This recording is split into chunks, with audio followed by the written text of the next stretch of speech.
Welcome back again to Saudi Arabia. Thank you for having me, my friend. We'll always love that. AJ, growing up, who was your biggest inspiration? In boxing, Generally, you have to say your family, right? The ones closest to you, mother, father, they work hard, set a good example. So initially, it's my mother and father. And in boxing? In boxing? Or in athletics in general? You know, I never really used to follow sports majorly. I looked at more like, more movie characters and different characters. But I liked Mike Tyson a lot because, you know, he had a troubled youth and he changed his life. In a short space of time, he became, you know, the youngest heavyweight champion of the world, was an unbelievable fighter. So I believe that, you know, you can achieve certain situations if you have the resources. So he had access to the gym, he had a good coach, and he applied himself. And he wasn't a young child that was supposed to be a boxer, but he applied himself and he put the time and effort in. So Mike Tyson was a big inspiration for me when I wanted to make changes in my life. And when did your journey start in boxing? So my journey started in boxing at the age of 18, and I wanted to learn how to become stronger, fitter, because I was getting older and I was always a tall guy, so people thought I was older than I was. So I wanted to learn how to defend myself a bit, put on some size, get strong. So I started learning how to box, learning the trade, and in boxing, there's no word called no. So when the coach said to me, all right, listen, you're fighting on Friday. If you say no, you ain't coming back to the gym. So by this time, 6 months, 8 months, 9 months, I'd made some friends in the gym now. We're all friends and we all have to be strong-minded. So I took the fight and one fight leads to another. And however many years later, I'm still going. How important is it to come early to Jeddah and adjusting to the time and the weather? It's very important to come to Jeddah early because you have to acclimatize, especially for a big event like this one. You want to make sure I'm well prepared mentally, physically, and I've left no stone unturned. So even at home, sometimes you have your bad days, you sleep bad. So when you travel, time difference, different weather, that's another added issue on top of many issues that you personally face. So what I'll do, I'll come here early enough to make sure that I can have enough time to go through the good and the bad. This is your second rematch of your career. Having won the first rematch, what lessons from that fight are you bringing into this one? Good question. It's a completely different fight though, but that's a good question. What lessons have I learned? Okay, I learned that you have to adapt and know your opponent. You have to study your opponent and also know yourself. So yeah, know your opponent. So I spent 12 rounds in the ring with my last opponent, and I've learned to know myself, like my strengths, my weaknesses, and what I need to improve on. So, and put in the time and effort. If you really want something, you have to put in the time and effort. So I'm trying hard, I'm pushing, I'm committed. I think I could be more dedicated, which I'm always expressing to the team. I'm always finding ways where I can try and find more time to put into my craft, because August 21st, there's no more rematch, it's done. So I need to make sure that I try and put in as much time and effort into the job as possible. You fought all over the UK. You fought at MSG in New York. This is your second time in Saudi. How important is it for you to take the AJ Boxing brand worldwide? Well, I work hard. I work hard to take the AJ Boxing brand worldwide. But you know what? I don't do it selfishly. I do it in mind of everyone benefits, because if I can bring eyes to the sport of boxing, me and you, we can do good media, you benefit, I benefit, then the undercard, they benefit, trainers benefit. Everyone has a success from what we're trying to achieve. So the AJ Boxing brand, I don't work selfishly, I reap rewards myself, but I also look at how many people it helps. So we can do charitable work as well.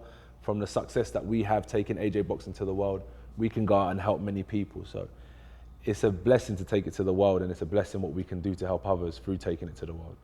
No doubt. After touring the States, what made you stick and going in with Robert Garcia? Yeah, so I toured the States. We looked at many different coaches. I like Garcia for sure. Like, he's actually, he's an ex-fighter himself, which, you know, Rob McCracken was the same type of person. If you ain't fought before, you ain't gonna be a good coach. Like, you have to know what it takes. You have to know what a fighter goes through. There's no book that can really teach you what a fighter goes through. Sometimes you have to live it, and he's lived it, which is important. He's from a boxing family, and I felt like his experience at championship fights is massive, but I realized ultimately it's not just my decision. You know, I'm the heavyweight champ, or I'm a big man, I'm a boxer, but I'm not the boss. You know, I have Angel in my corner as well. So I sat with Angel and I said, Coach, look, I respect you and I need you to be sure about the decision as well. I want you to confirm, I want you to make the choice. And even Angel said, Robert Garcia is the man that I want to work with. And Garcia also offered us his helping hand and said, I want to work with you guys. So everyone come together and said, we want to win this fight. So we're working towards that. At the end of your career, how do you want people to remember AJ? It's important that a fighter has to fight the best of their era. And from the first time I put on a pair of boxing gloves in 2008, 2 years later, so imagine that I walked into the gym today and 2 years later I'm now fighting the best in Europe, I'm fighting the best in the world. So I always fought the best from day one. So that's one thing I want them to remember me by. Number two, obviously, heavyweight champion of the world, numerous times, 3 times. I'm going to put that out there, God willing. I like Saudi Arabia. It's a good place. I want them to remember that as well. And I make smart decisions as well in my boxing career because, you know, I was watching the Serena Williams documentary and the Venus Williams documentary yesterday, and their father prepared them for the game, tennis, but also prepared them for life. Like, my dad don't get involved in my boxing. I make all the decisions myself. So I want people to know, like, don't use it as an excuse. If you don't have the support close to home, you've got to make the right decisions. So I made sure I took the time out and I educate myself to make crucial decisions in my career. So after boxing, I can also give back. I can also help a lot of people. So yeah, that's it. Heavyweight champion of the world. I like Saudi Arabia. I fought the best people. And lastly, to make good decisions in my career so I'm able to give back when I'm done. I'm not like bitter. You were just talking about it. So 3 times champ, 3 times undisputed world champ. How sweet does that sound? Well, there's 2 sides to becoming 3 times champ. Ultimately, you only want to be a 1-time champ because that means that you never got beat. So you want to be 1-time champ, yeah? So up and coming fighters, don't look at 3-time champ as it's a glorious thing. It's a rough road to become 3-time champ because what you have to overcome. But it shows, if you do become 3-time champ, it shows your character and that you can deal with adversity. You can overcome tough times, you know. And in this day and age, we never get to see people's tough times. Unfortunately, I have to air mine out to the whole world and showcase my good and my bad. But through this, I want them to see the resilience, the toughness. And when I look around, I realize I must be one of the most toughest men in the room because I'm able to come back time and time again. And I don't think many people have that in them, you know. A lot of people give up. They achieve the goal, heavyweight champion, and then they're done. They defend their belt once or twice and then they're done. I've been fighting championship level 7 years, had numerous defenses, lost it, won it back, lost it, I'm gonna win it back. And that makes me a tough man. No doubt. We love you more, by the way, here in Saudi. You love us and we love you back. What's your message to the Saudi youth, since you're seeing the rise of sports now in Saudi? So look, the Saudi youth, it's important to remain focused on your education. I always say a smart person will make a good boxer. You have to have some intelligence in boxing. So focus on your education. That's always going to be important. Always respect your family.